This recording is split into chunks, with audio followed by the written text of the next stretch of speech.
आज की इस खास चर्चा में हम एक बेहद दिलचस्प और थोड़े रहस्यमयी मुद्दे पर डीप डाइव करने वाले हैं। फोकस में है ईरान के सुप्रीम लीडर अली खामेनी का राजनीतिक सफर और उनकी विदेश नीति। बिल्कुल, और ये विषय सच में काफी गहरा है क्योंकि ये सिर्फ एक इंसान की कहानी नहीं है बल्कि एक पूरे सिस्टम की बात है। हाँ, और इस पूरी कहानी को समझने के लिए ना हमारे पास आज 3 मुख्य सोर्सेज हैं। पहला है मेहदी खलाजी की लिखी हुई किताब जिसका नाम है Ali Khamenei's political evolution in Iran. Right, और दूसरा सोर्स है हूवर इंस्टीट्यूशन का एक बेहद शानदार ऐसे आयतुल्लाह माचियावेली। एग्जैक्टली। और तीसरा सोर्स है अटलांटिक काउंसिल की एक डिटेल्ड रिपोर्ट। ये रिपोर्ट इस बात पर रोशनी डालती है कि how Iran's interpretation of the world order affects it's foreign policy. तो बेसिकली इन तीनों सोर्सेज को मिलाकर देखें तो हमारे पास एक पूरी तस्वीर बनती है।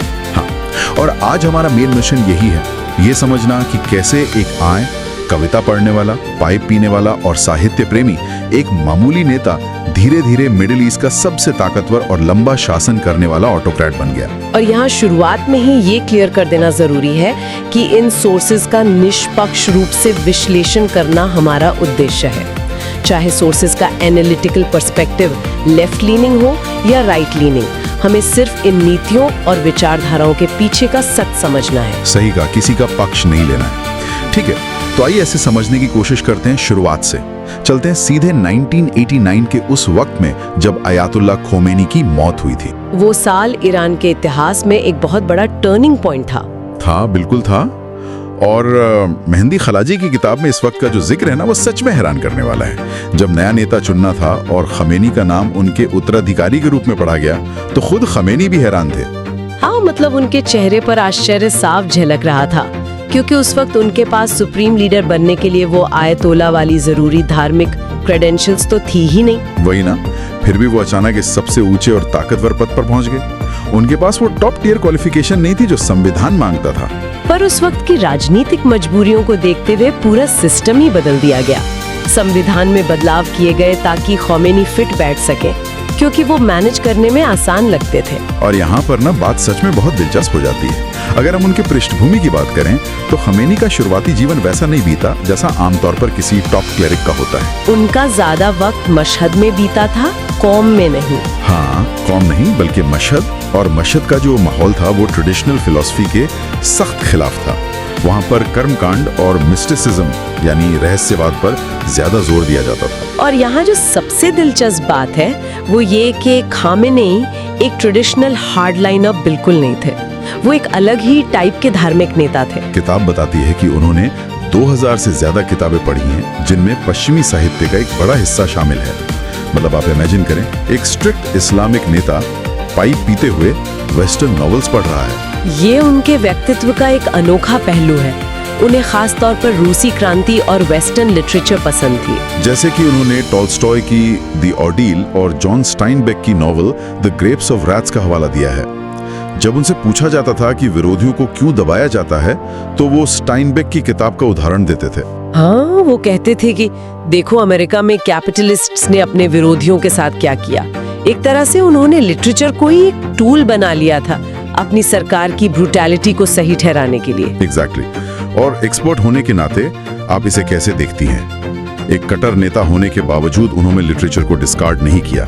मैं इसे ऐसे देखती हूँ कि उन्होंने साहित्य और मार्क्सिस्ट विचारों का इस्तेमाल अपनी इस्लामी विचारधारा को आकार देने में किया। इन विचारों को रिजेक्ट करने के बजाय उन्होंने इन्हें हाईजैक कर लिया। और सोर्सेज ये भी बताते हैं कि उन्होंने सैयद कुतुब जैसे कट्टरपंथी विचारकों की किताबों का अनुवाद भी किया था। बिल्कुल किया था, जिसने उनके एंटी इंपीरियलिस्ट दृष्टिकोण को एक मजबूत बेस दिया। शोषक और शोषित के मार्क्सिस्ट कॉन्सेप्ट को उन्होंने पूरी तरह इस्लामी शब्दों में बदल दिया। तो एक तरह से आइडियोलॉजीज का एक मिक्स एंड मैच चल रहा था वहाँ। अब आते हैं पावर स्ट्रक्चर पर।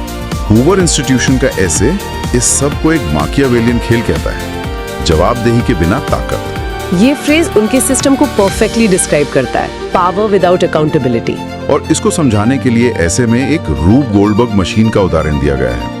एक ऐसी मशीन जहां एक आसान काम को करने के लिए जानबूझकर बेहद उलझावा सिस्टम बनाया जाता है। ईरान की सरकार का ढांचा बिल्कुल ऐसी ही मशीन है। अगर हम इसे बड़ी तस्वीर से जोड़कर देखें तो उन्होंने चुनावी लोकतंत्र या इलेक्टोरल डेमोक्रेसी का एक मुखौटा तैयार किया है। मुखौटा बिल्कुल सही शब्द है। दुनिया को दिखाने के लिए चुनाव होते हैं, राष्ट्रपति चुना जाता है। लेकिन जब भी देश में आर्थिक या सामाजिक समस्या आती है ना, तो चुनाए हुए राष्ट्रपति को दोष दिया जाता है। जैसे रूहानी या अहमदीनेजाद को हमेशा शॉक एब्जॉर्बर की तरह यूज किया गया। जवाबदेही सारी राष्ट्रपति पर डाल दी जाती है, जबकि असली ताकत और फैसले लेने का अधिकार खमेनी के पास ही सुरक्षित रहता है। और इसी ताकत को बचाए रखने के लिए उन्होंने एक और बड़ा खेल खेला, सेना के साथ गठजोड़, खास तौर पर इस्लामिक रेवोल्यूशनरी गार्ड कोर यानी IRGC के साथ। क्योंकि जैसा हमने पहले बात की, उनकी धार्मिक पृष्ठभूमि कमजोर थी, तो उन्होंने सेना पर भरोसा किया।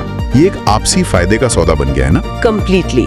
खमेनी को IRGC से एब्सोल्यूट राजनीतिक सुरक्षा मिलती है और उसके बदले में IRGC को आर्थिक और सैन्य ताकत का पूरा कंट्रोल मिल जाता है। ये एक सिम्बायोटिक रिलेशनशिप बन चुकी है। और इस ताकत को आम लोगों पर लागू करने का तरीका भी बड़ा इंटरेस्टिंग है। एटलांटिक काउंसिल और हूवर के पेपर्स के अनुसार उन्होंने धर्म और विचारधारा का पूरा राजनीतिकरण कर दिया है। वोकैबुलरीज और डेफिनेशंस ही बदल कर रख दिए उन्होंने। खमेनी ने इसे पूरी तरह से रीडिफाइन कर दिया। अब सिर्फ युद्ध नहीं, बल्कि मैनेजरियल जिहाद और साइंटिफिक जिहाद जैसे शब्द गढ़े गए हैं। यहाँ तक कि ऑफेंसिव जिहाद यानी आक्रामक जिहाद भी। अगर किसी आम ब्यूरोक्रेटिक काम को जिहाद घोषित कर दिया जाए तो उसका पालन करना एक धार्मिक ड्यूटी बन जाती है। उसका विरोध करना मतलब खुदा का विरोध करना। और इसका सबसे खतरनाक रूप तब सामने आया जब 2019 में तेल की बढ़ती कीमतों के खिलाफ आम गरीब लोगों ने प्रदर्शन किया। ये उनके शासन का सबसे क्रिटिकल फेज था। हजारों गरीब सड़कों पर थे और सरकार ने उन पर गोली चलाने का क्लियर आदेश दे दिया। जबकि ईरान की क्रांति की फाउंडेशन ही मुस्तज़ाफन यानी शोषित और गरीब वर्ग के हक पर टिकी थी, तो इसे उन्होंने जस्टिफाई कैसे किया? यहीं पर खामिनी ने मुस्तज़ाफान शब्द की नई परिभाषा दी। एक टेलीवाइज्ड भाषण में उन्होंने गरीबों को शोषित मानने से इनकार कर दिया। उन्होंने सीधा कह दिया कि ये गरीब लोग मुस्तज़ाफन नहीं है। हाँ, उन्होंने कहा कि असल मुस्तज़ाफन वो है जो इस दुनिया पर राज करने के हकदार हैं, जो आइडियोलॉजिकल लीडर्स हैं।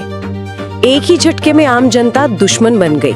ये दर्शाता है कि शासन अपनी भलाई के लिए किसी भी हद तक जा सकता है। किसी भी हद तक, बिल्कुल। पर इन सब कठोर और कैलकुलेटेड मूव्स के बीच एक और एस्पेक्ट है जो थोड़ा अजीब लगता है। वो है मिस्टिसिज्म और इस्तिखारे का इस्तेमाल। ये सच में एक बिजार मिक्स है प्रैग्मेटिज्म और अंधविश्वास का। इस्तिखारे का मतलब होता है कुरान पढ़कर भगवान से सलाह लेना या शगुन विचारना। स्रोत बताते हैं कि ईरान के बड़े आर्थिक और विदेश नीति के फैसले कई बार ऐसी रहस्यमयी प्रथाओं पर आधारित होते हैं। एक बार आवाज में तेल के कुएं में भयानक आग लग गई थी। इंजीनियर्स टेक्निकल प्लान्स लेकर खड़े थे पर अग्री नहीं कर पा रहे थे। उन्होंने क्या किया? उन टेक्निकल एक्सपर्ट्स ने एक बड़े आयतुल्ला को फोन करके इस्तिखारा करने को कहा ताकि पता चल सके कि भगवान की मर्जी किस टेक्निकल प्लान में है। सोचिए, देश की आर्थिक पॉलिसी एक शगुन पर तय हो रही थी। ये कॉन्ट्रडिक्शन हैरान करता है। खैर, इन अंदरूनी उलझनों और कॉन्ट्रडिक्शंस को समझने के बाद अब एक बड़ा सवाल उठता है, तो इस सब का आखिर मतलब क्या है? विदेश नीति पर इसका क्या असर पड़ता है? अटलांटिक काउंसिल की रिपोर्ट इस पजल को काफी अच्छे से एक्सप्लेन करती है। उनकी विदेश नीति मुख्य रूप से 3 स्तंभों पर टिकी है। 3 मुख्य स्तंभ। पहला, अमेरिका का विरोध, दूसरा इजराइल का विरोध और तीसरा सऊदी अरब के साथ क्षेत्रीय दुश्मनी। एग्जैक्टली। ये 3 पिलर्स ही उनकी इंटरनल लेजिटिमेसी का मेन इंजन है। एक एक्सटर्नल एनिमी दिखाकर डोमेस्टिक फेलियर्स छुपाना आसान होता है, पर जरूरत पड़ने पर वो प्रैग्मेटिज्म भी दिखाते हैं। जैसे 2015 की न्यूक्लियर डील, जब ईरान पर आर्थिक दबाव हद से ज्यादा बढ़ गया तो खामेनी ने हीरोइक फ्लेक्सिबिलिटी यानी वीरतापूर्ण लचीलापन की बात की। उन्होंने इमाम हसन की कहानी का हवाला दिया, जिन्होंने खून खराबा रोकने के लिए अपने विरोधी के साथ पीस ट्रीटी की थी। इस रेफरेंस को यूज करके उन्होंने अमेरिका के साथ डील को अपने हार्डकोर फॉलोअर्स के सामने सही ठहराया। ये एक चतुर राजनीतिक चाल थी, पर अब हालात बदल चुके हैं। सूत्रों के अनुसार ईरान का नेतृत्व अब मानता है कि अमेरिका का पतन दीमक की तरह हो रहा है, टर्माइट लाइक डिक्लाइन। हाँ, उन्हें लगता है कि वेस्टर्न ऑर्डर अब अंदर से खोखला हो गया है, इसलिए अब उन्होंने नाइदर ईस्ट नॉर वेस्ट की पुरानी क्रांतिकारी नीति को छोड़ दिया है और पूरी तरह से लुक टू द ईस्ट की नीति अपना ली है, यानी रूस और चीन के साथ गठजोड़। हालांकि इतिहास में देखा जाए तो उनका रूस पर हमेशा अविश्वास रहा है, लेकिन नए ग्लोबल ऑर्डर में ये गठजोड़ उनकी मजबूरी और जरूरत दोनों बन चुका है। रशिया उन्हें सैन्य ताकत और चाइना इकोनॉमी में सपोर्ट देता है। और हमारे सुनने वालों को यहाँ याद दिलाना जरूरी है कि हम यहाँ लेफ्ट विंग और राइट विंग दोनों दृष्टिकोण सामने रख रहे हैं, ताकि इन नीतियों की एक क्लियर पिक्चर सामने आए, ना कि किसी एक पक्ष का समर्थन। राइट, हम सिर्फ रिसोर्सेज पर बेस्ड एक ऑब्जेक्टिव व्यू प्रेजेंट कर रहे हैं। इस पूरी चर्चा को समेटते हुए ये स्पष्ट करना जरूरी है कि आखिर किसी को भी इन सब बातों में इंटरेस्ट क्यों होना चाहिए, ये जानना क्यों जरूरी है। क्योंकि ईरान सिर्फ एक देश नहीं है, उसकी अंदरूनी हालात और वहाँ का शासन पूरे middle east, global energy market और अंतर्राष्ट्रीय सुरक्षा को प्रभावित करता है। सही बात है। और तीनों सोर्सेज इस बात की तरफ इशारा करते हैं कि खamenei की उम्र और सक्सेशन के आने वाले क्राइसिस को देखते हुए IRGC का प्रभाव और बढ़ने वाला है। आगे चलकर ये धार्मिक क्रांति पूरी तरह से एक मिलिट्री सिक्योरिटी स्टेट में बदल सकती है, जहां सेना का पूरा राज होगा। तो इस डीप डाइव के अंत में हम एक बड़े पॉइंट पर पहुंचते हैं। एक्सपर्ट, क्या हम इस निष्कर्ष पर थोड़ा और विचार कर सकते हैं? ये एक बहुत जरूरी सवाल खड़ा करता है। अगर हम ध्यान से देखें तो स्रोतों से ये पता चलता है कि इस सरकार का पूरा अस्तित्व और पावर स्ट्रक्चर फॉसिल फ्यूल्स यानी तेल से आने वाले पैसे पर टिका है। तेल के अरबों डॉलर्स पर। हाँ, और एक कट्टर विचारधारा पर। ऐसे में जब पूरी दुनिया तेजी से रिन्यूएबल एनर्जी जैसे सौर और पवन ऊर्जा और आर्टिफिशियल इंटेलिजेंस की तरफ बढ़ रही है, तो फ्यूचर में तेल की मांग ड्रास्टिकली कम होने वाली है। ये एक बहुत बड़ी सच्चाई है दुनिया की। तो सवाल ये है कि क्या एक ऐसी अकेली और विचारधारा से चलने वाली सरकार अपनी इतनी बड़ी आंतरिक सेना यानी IRGC और बाहरी प्रॉक्सीज जैसे हेजबोला का खर्चा उठा पाएगी? जब पैसा सूख जाएगा तब क्या होगा? एग्जैक्टली। ये एक ऐसी आर्थिक सुनामी है जिसका जिक्र किताबों में नहीं है, पर आने वाले वक्त में ये ईरान और दुनिया के लिए सबसे बड़ा सवाल होगा।